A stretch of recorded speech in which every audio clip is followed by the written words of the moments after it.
Hai good friends, Sobat ATR BPN dan narasumber yang ada di sini.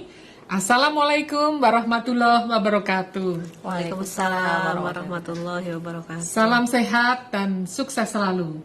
Senang sekali saya Untari di sini menemani Sobat ATR BPN untuk acara yang luar biasa kali ini.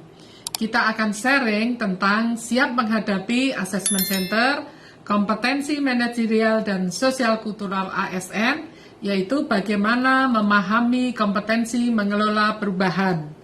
Kompetensi mengelola perubahan adalah salah satu kompetensi manajerial ASN, di mana tingkat penguasaannya yaitu dari level 1 sampai dengan level 5. Kita di sini akan berbincang dari level 1 sampai dengan 3. Nah, penting bagi peserta assessment center atau biasa kita sebut asesi untuk mengetahui kompetensi mengelola perubahan.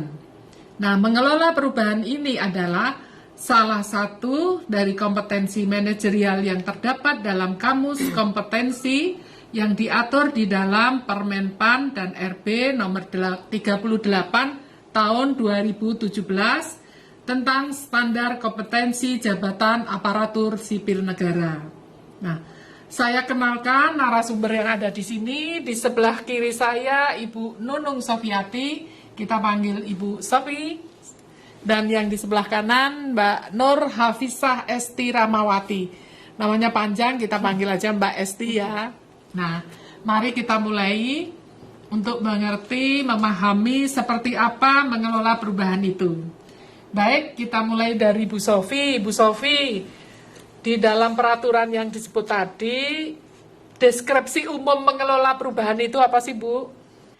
Terima kasih Bu Untari. Sebelum saya menjawab pertanyaan tadi, izinkan saya menyapa teman-teman Sobat ATR BPN. Halo Sobat ATR BPN, salam sehat semuanya ya.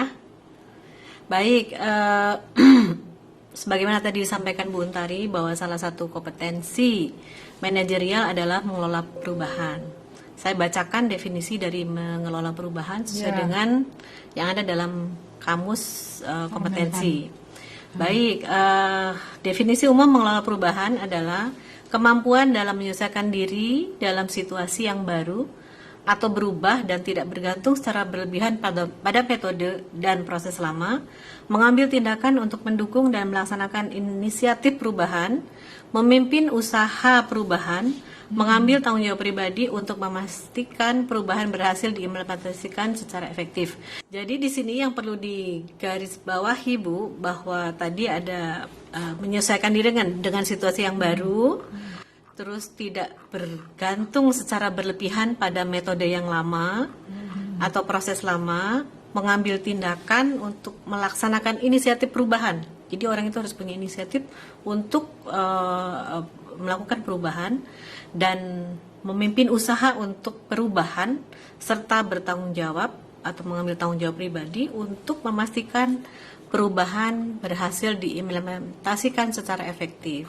Demikian Bu Untari. Baik, terima kasih. Itu tadi adalah deskripsi umum dari mengelola perubahan. Nah, tadi sudah saya sampaikan bahwa kita akan bicara level 1 sampai dengan 3. Nah, kita perlu tahu level 1. Mbak Esti, sampaikan Mbak Esti, seperti apa sih level 1 itu? Ya, baik. Terima kasih Bu Untari. Hai Sobat ATR BPN.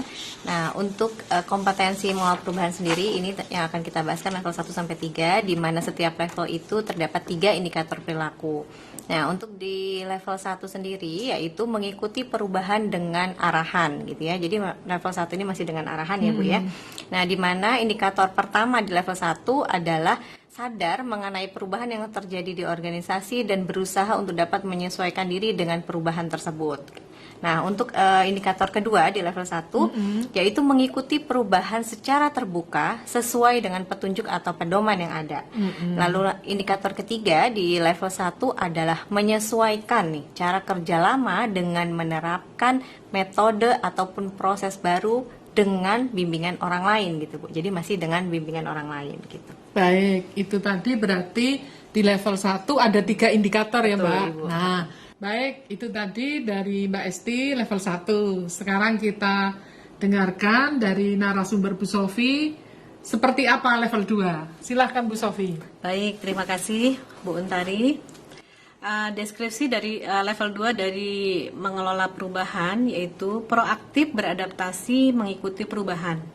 Di sini di level 1 indikator perilakunya yaitu menyesuaikan cara kerja lama dengan menerapkan metode atau proses baru selaras dengan ketentuan yang berlaku tanpa arahan orang lain. Itu yang perlu digarisbawahi, Bu.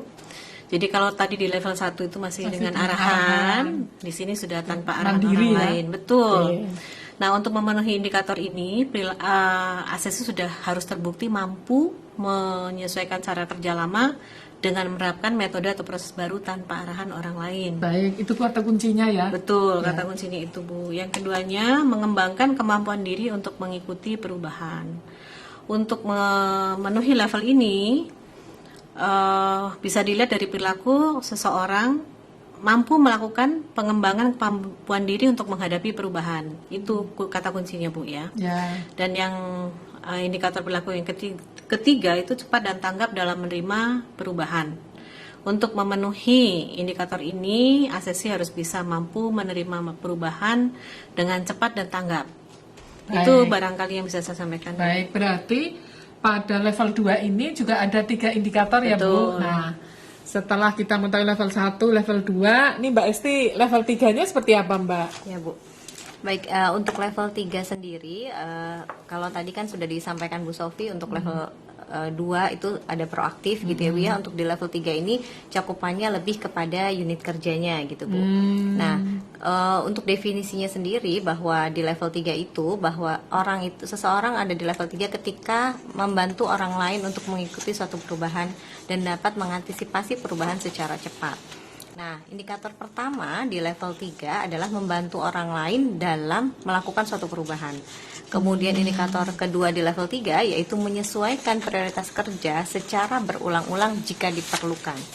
Nah, ini terbukti telah menyesuaikan prioritas kerja yang pernah terjadi dan juga jika diperlukan dilakukan secara berulang-ulang gitu Bu. Jadi perilaku ini harus bisa dibuktikan gitu ya Bu ya. Kemudian untuk indikator ketiga yaitu mengantisipasi perubahan yang dibutuhkan oleh unit kerjanya secara tepat gitu. Kemudian juga memberikan solusi efektif terhadap masalah yang ditimbulkan oleh adanya perubahan tersebut.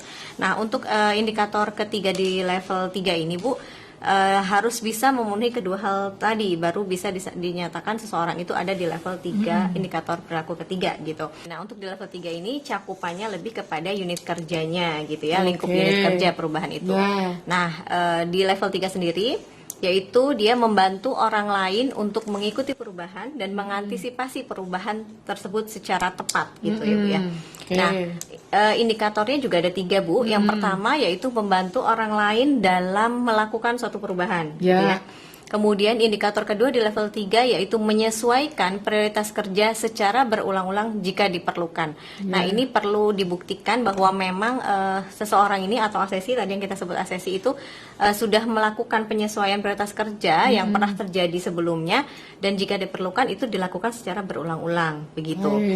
Nah, untuk indikator ketiga ini mengantisipasi perubahan yang dibutuhkan oleh unit kerjanya kemudian dilakukan secara tepat dan mampu memberikan solusi efektif terhadap masalah yang ditimbulkan oleh adanya perubahan tersebut. Nah, artinya untuk dapat memenuhi indikator ketiga dari level 3 ini, 2 hal tadi harus dipenuhi Bu. Yang pertama yang tadi saya sampaikan mampu mengantisipasi perubahan di unit kerjanya secara tepat dan yang kedua harus juga mampu memberikan solusi efektif terhadap suatu masalah yang ditimbulkan dari adanya suatu perubahan tersebut gitu Bu. Oh, ya. Jadi sobat ATR BPN itu tadi yang di level 3. Betul. Ada 3 indikator juga. Nah, agar supaya sobat ATR BPN siap menghadapi assessment center, nah kita perlu tahu ada tip agar sukses itu seperti apa sih Bu Sofi? Baik Bu, mungkin sih ini ya catatan aja. Ini catatan-catatan buat SSC dalam mempersiapkan diri untuk ikut dalam penilaian kompetensi. Betul Mbak Esti. Jadi yang pertama itu bahwa menurut saya ya kalau ASES itu mau sukses itu dia harus mampu menunjukkan evidence atau indikator perilaku tertinggi yang dia miliki itu. Jadi dia harus menceritakan kepada asesor itu apa yang telah dia lakukan di masa lampau dengan start itu, situasinya bagaimana saat itu dia menceritakan ya. Terus juga tasknya bagaimana. Bu, start tadi apa sih, Bu? Yaitu situasi, task, action, dan result. Oh, baik. Resultnya itu seperti apa? Jadi agar asesi menjadi perhatian. ketika dalam proses penilaian itu harus mencapai hal itu. Dan itu memang pengalaman dia ya. Ya. Dia menceritakan pengalaman dia, bukan pengalaman orang lain. Baik. Ya. Terus juga kalau menurut saya sih seorang asesi harus mempersiapkan diri dengan istirahat yang cukup saja sih, Bu. Oh, gitu. Karena itu kan mengingat kembali peristiwa lama kan butuh energi ya. Oh, iya. Jadi menurut saya sih minum vitamin yang banyak, yang cukup gitu, tidur yang cukup gitu, istirahatlah intinya ya. Sehingga dia itu menghadapi assessment center itu bisa lebih segar dan lebih bisa fresh gitu. Jangan lupa Sobat ATR untuk istirahat. Tadi tips dari Bu Sofi. Nah, Mbak Esti sendiri ada tipsnya nggak, Mbak? Ya Bu, mungkin kalau saya pribadi ya Bu ya, mungkin juga sebenarnya seseorang itu ketika ada kesempatan yang diberikan oleh organisasi kepada seorang pegawai, ataupun juga ada situasi yang menuntut seseorang untuk mampu melakukan suatu perubahan yang diperlukan oleh unit kerjanya, bisa jadi seseorang itu memiliki level lebih tinggi dari yang dipersyaratkan. Itu sangat mungkin begitu ya. Jadi tips saya bagi teman-teman yang memang belum mengikuti penilaian kompetensi, bisa mempersiapkan diri dengan meninjau kembali perilakunya, sehingga nanti dapat memberikan bukti perilaku sesuai dengan deskripsi yang telah tadi dijelaskan ya, gitu ya. Yang khususnya khususnya pada level-level yang dipersyaratkan gitu. Karena penting ya untuk mengingat pengalaman kerja selama 3 tahun terakhir gitu, sehingga butuh proses recalling gitu ya, mengingat kembali gitu. Sehingga nanti pada saat penilaian kompetensi dilakukan dapat disampaikan dengan detail ya, seperti apa tadi yang disampaikan Bu Sofi tadi ya, start tadi mungkin gitu. Nah, untuk itu apa yang sudah dialami, pengalaman-pengalaman yang sudah terjadi, nah nantinya itu dapat disampaikan secara detail kepada asesor tersebut. Mungkin itu Bu. Ya, intinya mungkin harus jujur gitu ya. Jadi kalau misalnya dia itu dalam satu tim Bu, dia menceritakan ya pengalaman dianya sendiri, kontribusi terhadap tim itu bagaimana gitu. Jadi intinya tadi perilaku dia sendiri ya.